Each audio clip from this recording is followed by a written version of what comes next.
At the edge of the Arctic stands a town where almost everyone disappeared. The apartment blocks are still there, the school is still there, the swimming pool, the cultural center, the mine, the empty streets, and the statue of Lenin are all still standing beneath a mountain shaped like a pyramid. Inside some buildings, furniture remains where it was left. Old equipment sits in silent corridors. Dust covers desks, stages, windowsills, and rooms that once belonged to families. Outside, the wind moves between abandoned Soviet buildings while glaciers rise beyond the fjord. There are no crowded roads leading here. No ordinary highway connects this town to the rest of the world. For much of the year, the surrounding landscape is covered by snow and darkness. The sea freezes, the sun disappears, temperatures fall, and somewhere beyond the empty buildings, polar bears may cross the same ground where children once walked to school. This place is called Pyramiden. It lies on Spitsbergen, the largest island in the Svalbard archipelago, far north of mainland Norway and deep inside the Arctic Circle. During its most active years, more than 1,000 people lived here. They worked in the coal mine. They raised children. They grew vegetables in a greenhouse. They watched films. They played music. They trained in a sports hall. They swam in a heated pool, while snow and mountains surrounded the town outside. Pyramiden was not designed to feel like a temporary mining camp. It was built as something much more ambitious, a Soviet model community, a place intended to prove that people could create a comfortable, cultured, organized life, even in one of the harshest environments on Earth. For decades, the town seemed to succeed. Then, in 1998, the mine closed. The residents left. And a community built to survive the Arctic suddenly became almost empty. The buildings remained, the streets remained, the mountain remained, but the life that once filled them disappeared. Today, Pyramiden is often described as a ghost town. But that description does not fully explain what makes it so unsettling. It was not destroyed by war. It was not buried by snow. It was not consumed by fire. It was not abandoned because people could no longer physically survive there. The town simply lost the reason it had been created. And when the coal mine stopped, the entire world built around it stopped as well. This is the story of Pyramiden, the Soviet town frozen at the end of the world, a place where an industrial dream became an Arctic time capsule, and where empty buildings still stand beneath the polar sky, waiting for a population that will never return in the same way. Pyramiden takes its name from the mountain that rises above the settlement. Its steep, layered shape resembles a pyramid built from stone. Below it lies Billefjorden, a branch of the larger Isfjorden system, surrounded by mountains, tundra, glaciers, and cold Arctic water. Even without the abandoned town, the landscape would feel dramatic. The scale is enormous. The buildings appear small beneath the mountains. The streets seem fragile against the frozen ground. The glacier visible across the water makes the town look as if it were built beside another world. This is not a place where human settlement feels natural. There are no forests, no farmlands stretching toward the horizon, no neighboring cities connected by highways. The Arctic decides almost everything: light, temperature, transport, food, work, movement, and survival. During the polar night, the sun does not rise for months. The town remains under darkness, moonlight, artificial light, and sometimes the green movement of the northern lights. In summer, the opposite happens. The sun stays above the horizon. Daylight continues through the night. Snow retreats from parts of the valley. Birds gather around the fjord. Water opens for boats. And the landscape briefly becomes easier to reach. To build a permanent community here required far more than constructing houses. Everything had to be planned: fuel, food, heating, electricity, medical care, transport, entertainment, education. The people living in Pyramiden could not simply drive to another town when they needed something. The settlement had to function as its own small world. That isolation would eventually become part of its mystery. But at the beginning, it was part of the challenge. The story began in 1910, when a Swedish expedition explored coal deposits in the area. Coal seams were discovered along the mountain, and several early prospects were opened. The findings appeared promising, but the geology was difficult. The layers of coal were disrupted by faults and complicated underground structures. The Swedes eventually focused their efforts elsewhere. In 1927, the site was sold to the Russian mining company Ruski Grumant. In the early 1930s, it passed to Trust Arktikugol, the Soviet state mining company that would shape the future of Pyramiden. Before the Second World War, construction and exploratory operations began. But Pyramiden was still small. It was not yet the carefully planned town that later became famous. In 1941, as war reached the Arctic, settlements across Svalbard were evacuated. The people left behind accommodation, mine installations, docks, transport systems, and tunnels. After the war, the Soviet Union returned. A more detailed survey of the coal deposits was carried out in 1947. Regular operations began in 1948, and Pyramiden entered a new era. This time, the Soviet planners did not intend to build only a mine. They intended to build a society. The new Pyramiden was designed with efficiency in mind.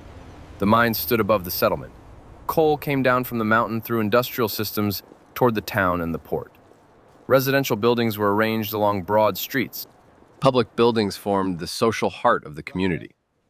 But the settlement also carried a political message. Pyramiden was located on Norwegian territory, yet its architecture, public art, organization, and daily culture were unmistakably Soviet.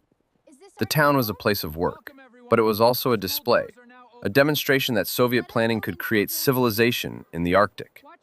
The people who arrived here were not supposed to feel as if they had been abandoned in a frozen mining camp. They were supposed to feel that the state had created a complete community around them.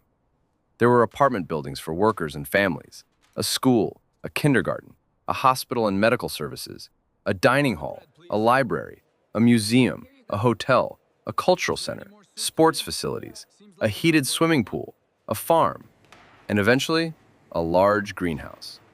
At the center of the town stood the Cultural Palace. Inside were rooms for music, performances, meetings, films, and social events. A grand piano stood in the building. A theater stage faced rows of seats. The architecture was designed not only for basic survival, but for collective life. Outside stood a bust of Lenin. Behind it, the mountain and glacier created one of the most dramatic views in the Arctic.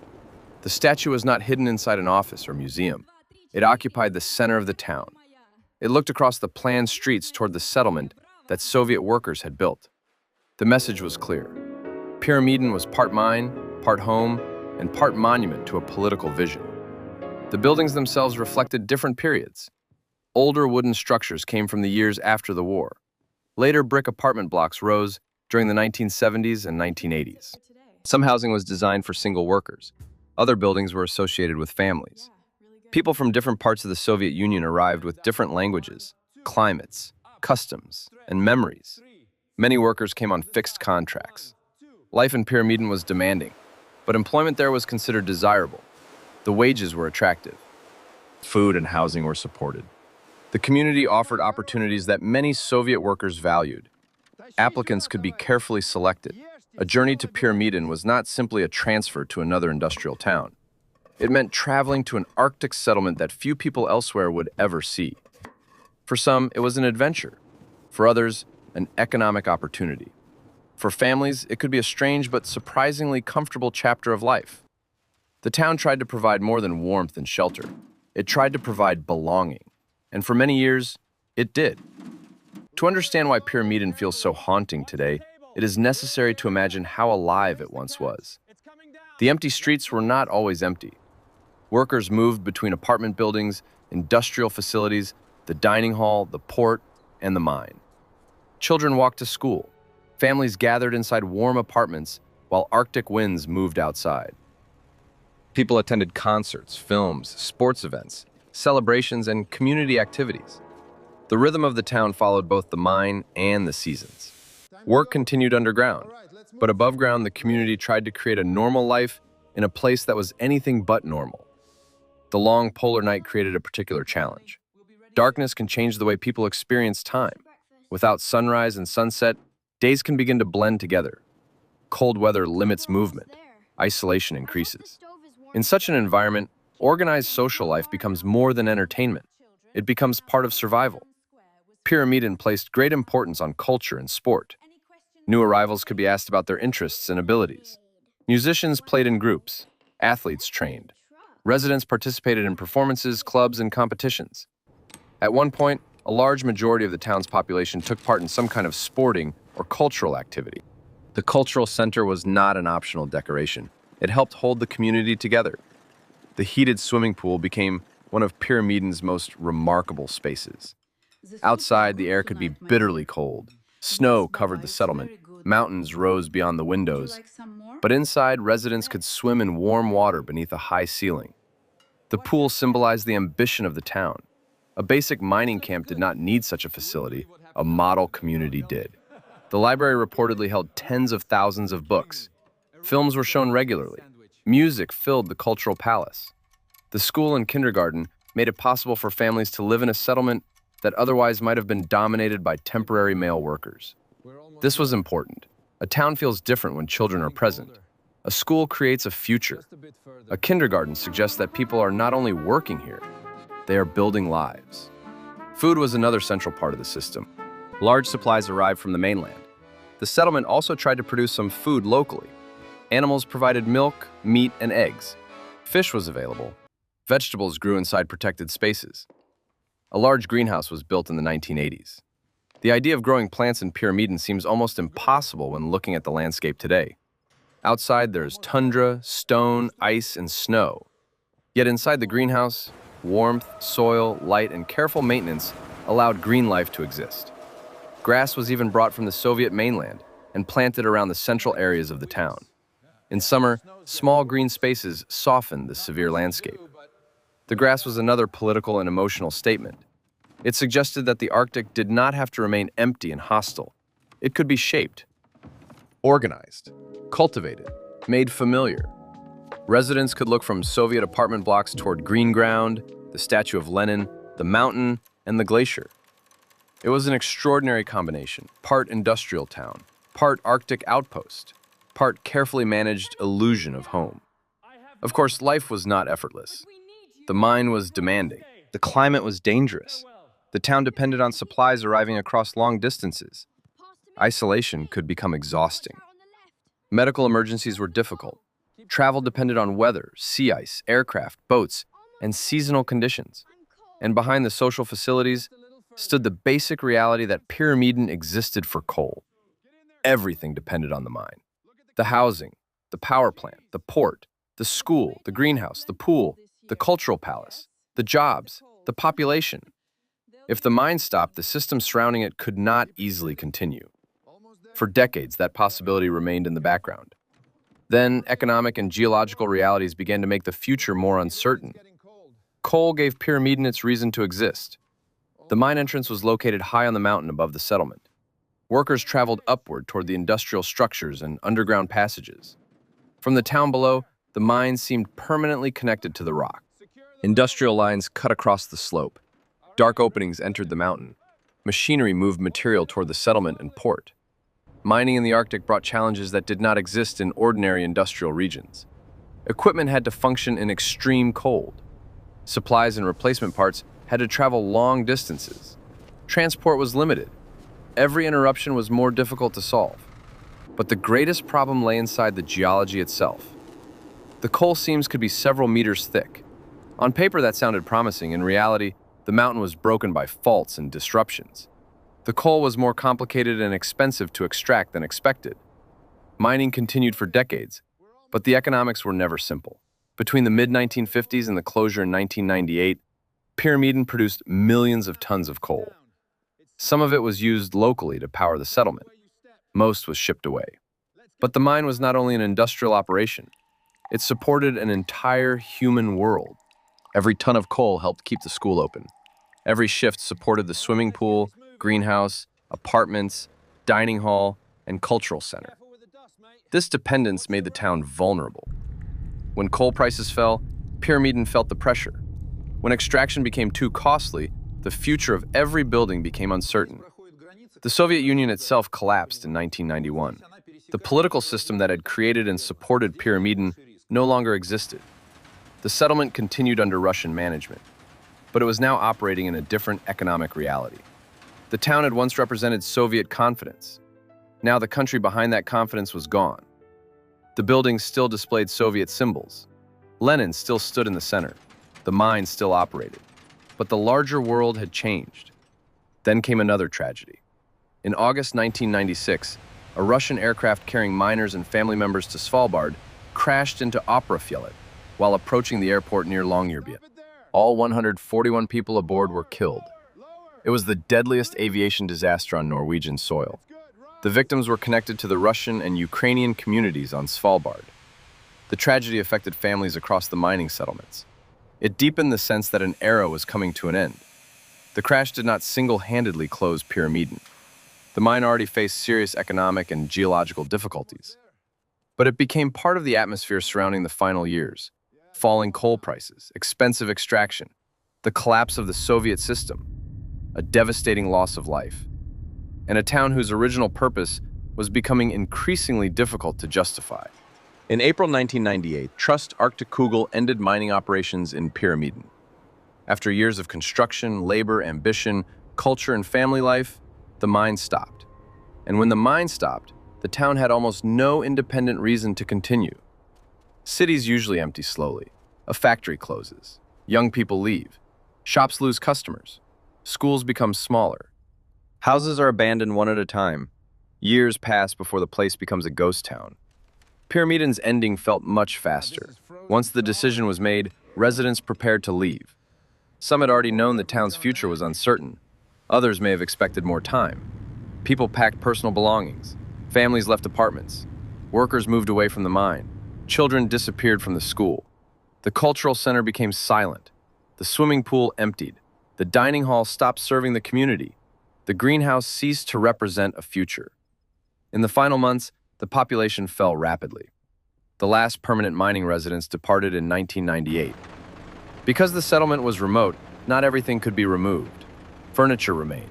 Equipment remained. Books, tools, photographs, papers, instruments, and everyday objects remained inside buildings. Some objects may have been deliberately left because transporting them was impractical. Others simply belonged to a world that had ended too quickly. The Arctic climate helped preserve many interiors. Cold temperatures slowed some forms of decay. Dry air protected materials that might have deteriorated more quickly in a warmer, wetter climate. But preservation did not mean protection. Windows broke, snow entered buildings, water froze and expanded, paint peeled, metal rusted, roofs weakened. Animals and birds entered. Wind moved through spaces that had once been heated and cared for. The town began to change from a functioning community into a historical landscape. Yet it never became completely invisible. Its isolation protected it from large-scale demolition and redevelopment. There was no booming neighboring city waiting to build over the ruins. No highway carrying thousands of people through the center. The town remained alone beneath the mountain. That is why Pyramiden feels less like a conventional ruin and more like a stage abandoned after a performance. The scenery remains, the seats remain, the props remain, but the actors have gone. In many abandoned cities, nature covers the evidence.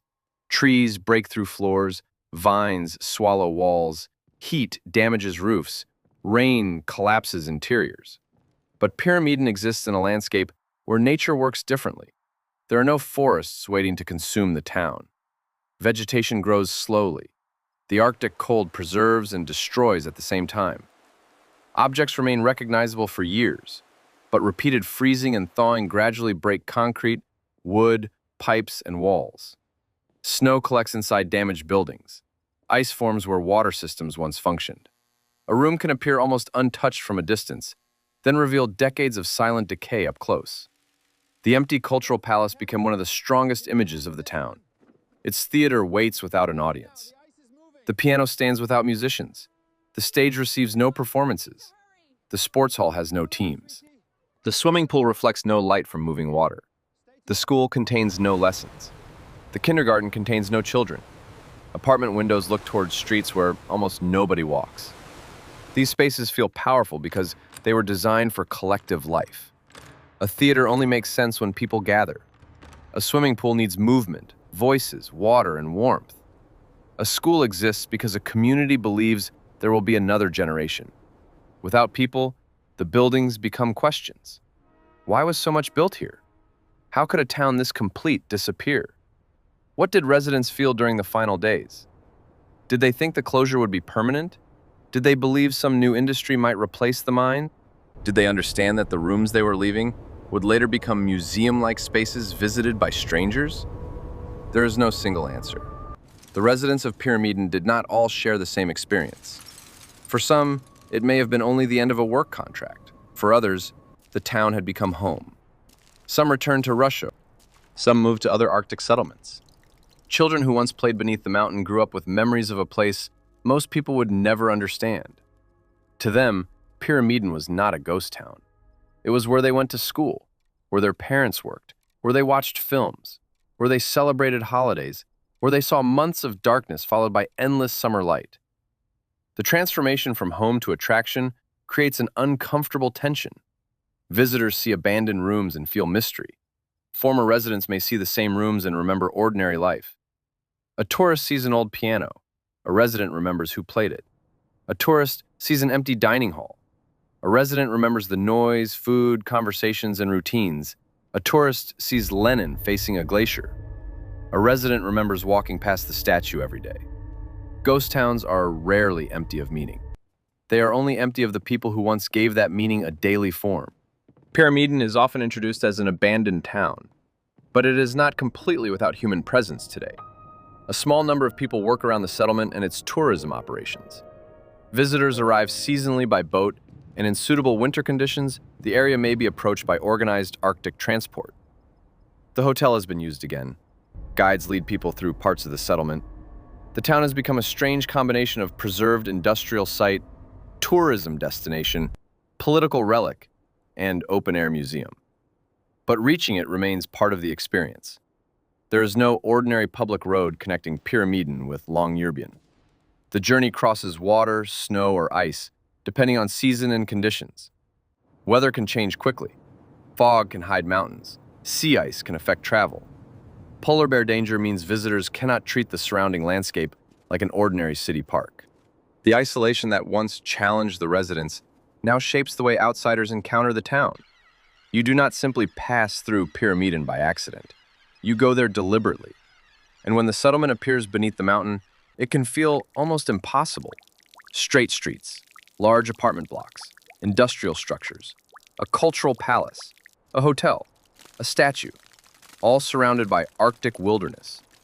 The place looks as if an entire section of the Soviet Union was lifted from the mainland and placed beside a glacier. That visual contradiction explains much of its fascination. The architecture belongs to an urban, industrial world. The landscape belongs to ice, birds, mountains, tundra, and polar bears. One represents planning.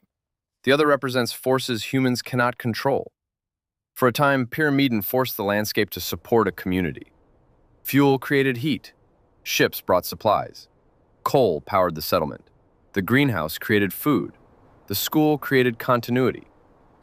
Culture created belonging. But when the industrial system withdrew, the Arctic remained. The glacier continued moving. Snow returned every winter. Birds nested in the surrounding cliffs. Foxes crossed the streets. The polar night returned each year without caring whether apartment windows were lit. The town was temporary. The landscape was not. Was Pyramiden really an ideal town? It is tempting to describe Pyramiden as either a perfect Soviet community or a failed propaganda project. The reality is more complicated. The town clearly had symbolic value. Its architecture, statue, cultural center, broad streets, sports facilities, and social organization expressed Soviet ideals. It showed visitors and workers that the state could build a complete society in the Arctic. But propaganda does not automatically mean that every positive memory was false. Residents genuinely used the pool. Children genuinely attended school. People genuinely played music, read books, grew food, formed friendships, and celebrated together. The town offered benefits that made work there attractive. At the same time, it remained a controlled company settlement built around dangerous industrial labor. Life depended on the mine and the organization managing it. Residents were isolated. The environment was harsh. Personal and professional life existed inside a system with little separation between employer, housing, food, culture, and local authority. Pyramiden could feel generous because so much was provided. It could also feel restrictive because nearly everything came from the same structure. Both ideas can be true. It was a real community and a political display. a place of friendship, and a place of industrial discipline, a remarkable social experiment, and an economically vulnerable mining settlement. The ruins preserve all of these contradictions. The swimming pool represents care for workers, but also the resources needed to make an Arctic town attractive. The greenhouse represents ingenuity, but also dependence on an expensive artificial environment. The cultural palace represents art and community, but also organized collective life. Lenin represents political ideology, but he has also become part of the visual identity of the ghost town. The mine represents employment and purpose, and it represents the weakness that eventually ended everything. Pyramiden fascinates people because it appears to have escaped time. Most towns change constantly.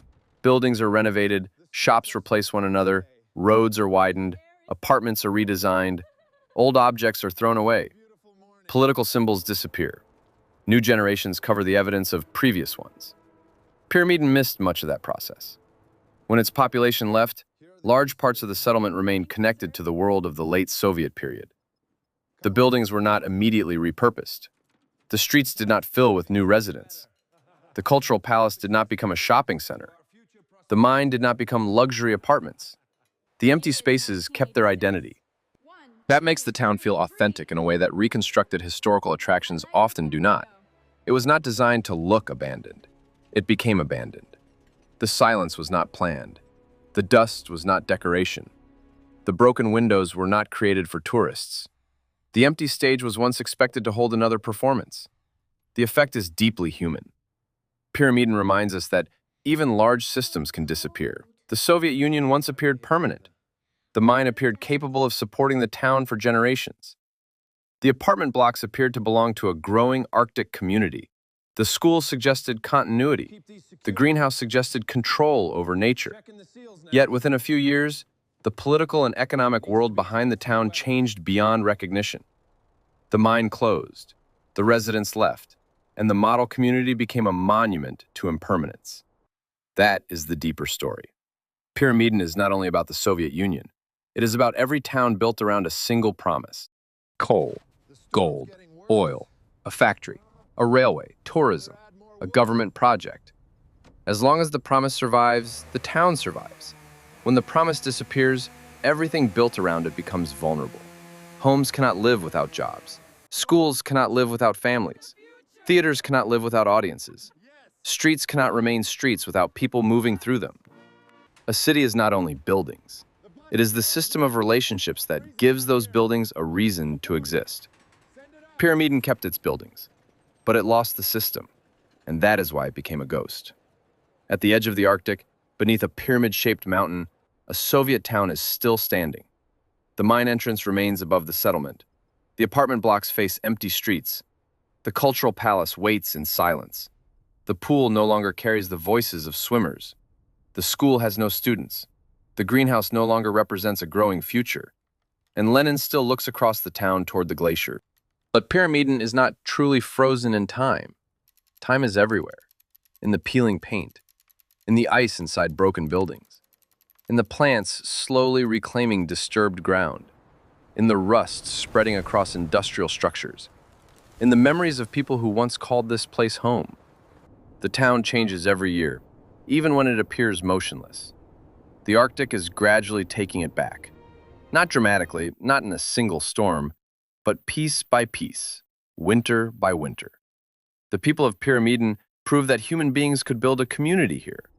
They brought warmth into the polar night, music into the cultural palace, children into the school, water into the swimming pool, grass and vegetables into the frozen landscape. For a few decades, they made an Arctic mining settlement feel like a complete world. Then the coal became too difficult and too expensive to justify. The system ended, and the world they built emptied. Some towns are destroyed by natural disasters. Some disappear beneath reservoirs. Some are poisoned by industry. Some are abandoned because of war. Pyramiden met a quieter ending. It was built around a purpose, and when that purpose disappeared, the town lost its future. Today, the empty buildings are more than ruins. They are evidence of extraordinary ambition, evidence of ordinary family life, evidence of a vanished political system. and evidence that no settlement, however carefully planned, can remain alive without people and purpose. This is Pyramiden, the Soviet ghost town at the end of the world, a place where the Arctic outlasted an empire, where a model society became a museum, and where the lights went out, but the town never completely disappeared.